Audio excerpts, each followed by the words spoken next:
What's up, everybody? Aaron with Aaron Unwinds and Why We Love Horror, back with another episode. I was out last week, felt a little under the weather. It gave me extra time to prepare for this week, though. The letter M, and it's a doozy. It's a recommendation from John, who I invited to be on the show tonight, and he declined, which is very nice of him. But it is Manichitrathahzu. From 1993, and it is in Letterboxd's top 250 horror movies as of now, directed by the singular Fazil, starring the singular Shobana and Mohanyal, as well as Suresh Gopi. Any mispronunciation I have tonight is not meant to be done in a disrespectful manner. This is my first Malayalam movie, which is of the Eastern Indian dialect. It's one of my first Indian horror movies in general. John has a lot more experience with those, and plenty of those I'll get to this year with a separate challenge. But with this movie, it's basically about a couple who moves into an ancestral home against the wishes of certain family members because it's haunted, or so they say. Or maybe there's other reasons they don't want them to move in. First off, this movie walks a really interesting line. There's definitely a learning curve for it with regards to the cultural aspects and the pacing. This movie is 2.5 hours long, but it's also paced very unusually as well. Like, I am used to a slow burn.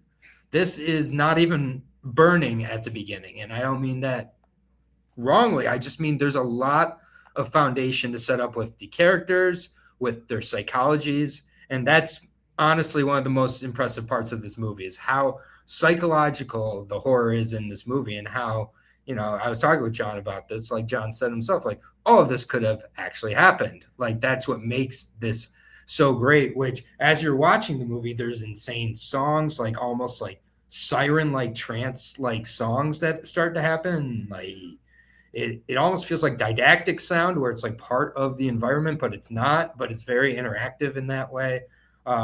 I mean, there's no doubt this Fazil director knows what he's doing. I definitely watch some of his other movies, frankly, with horror or not, because I just was really, impressed. The quality of the, movie, it looks like almost like a VHS that was recorded. So like the quality is like that early 90s, like Betamax almost like quality, if you're old enough to know what that is. If you're not, you can Google it.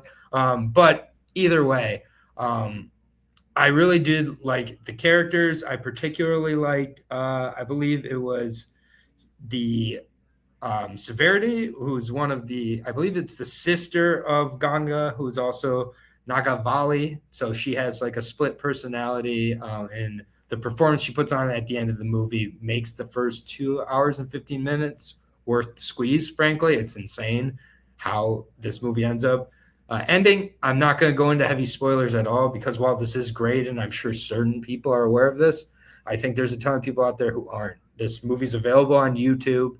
We'll put a link to it in the description. Has fully embedded subtitles and everything like that.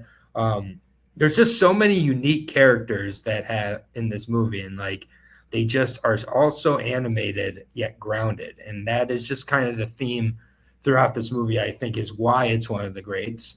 I honestly am not sure if I would have given it as much leeway as I did if I didn't know how acclaimed it was going in, because it was really difficult. The first hour was really difficult for me, and I had to take a break. I had to come back to it a couple times.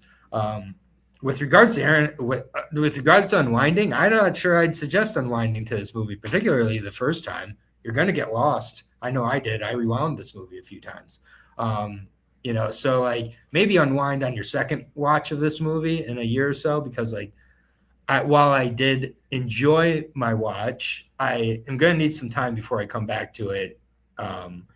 Definitely not on a first watch did I fully kind of gather my opinion, but at the same point, I think that whether you view it as supernatural, whether you view it as psychological, or you view it as somewhere in between, it works really, really well. And that might sound like a cop-out, but I don't mean it to be. I really appreciate John suggesting this movie. I never would have watched it otherwise, unless maybe I was browsing the top 250 on Letterboxd and eventually got to it. But this definitely has moved up. Like, Indian horror is definitely moving up my list. It's never going to be Italian horror for me. But that's, okay. Like we can watch more than one horror. Let's get to the ratings here. I'm only rambling this much because honestly, I'm not going to go into so many other aspects of this movie that people smarter and more well-versed in this culture and well-versed in this realm of film could do. So let's get to my layman rating.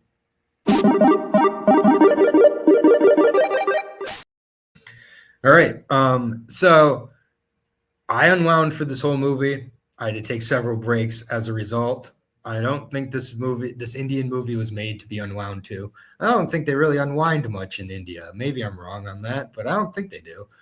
So it's going to be 3 leaves for me, which is, hard for me to say because on like a appreciation level, on a I'm sure on a filmmaking level, this is 4.5 up there. Like I'm not going to say it's a 5, but it's up there for sure. But for me, I just got to speak from my experience. If I watch some more movies from this area, maybe some more Fazio movies, maybe just some more Indian horror in general, I'll come back to this and realize, oh, what a fool I was. I think I rated Lake Mungo like a 3.5 the first time, and now it's a 5 for me. So we can be wrong. Maybe I'm wrong here, but I'm going to give it a 3. So we are going to move on to the letter N. Thank you for bearing with me. If you're watching out there, I appreciate it because, I do want to expand, my, knowledge and everything like that and watch things I don't normally watch. That's why we're going to Italian horror. We're going back to Italian horror. I branched out long enough. Give me some Umberto Lenzi. Give me one of the Umberto Lenzi movies I'm yet to see, and that is Nightmare Beach. It has 10 different titles to it. I think Spring Break, Havoc or something. I'll give you all the titles next week because Umberto Lenzi is a madman, and I'll go into a lot more detail. You'll probably notice about twice as long of a video next week. I know a little more about Umberto Lenzi and Italian horror, and I've been looking forward to this one. So join me next week. Nightmare Beach will be the movie, and here's everything coming up on this lovely channel.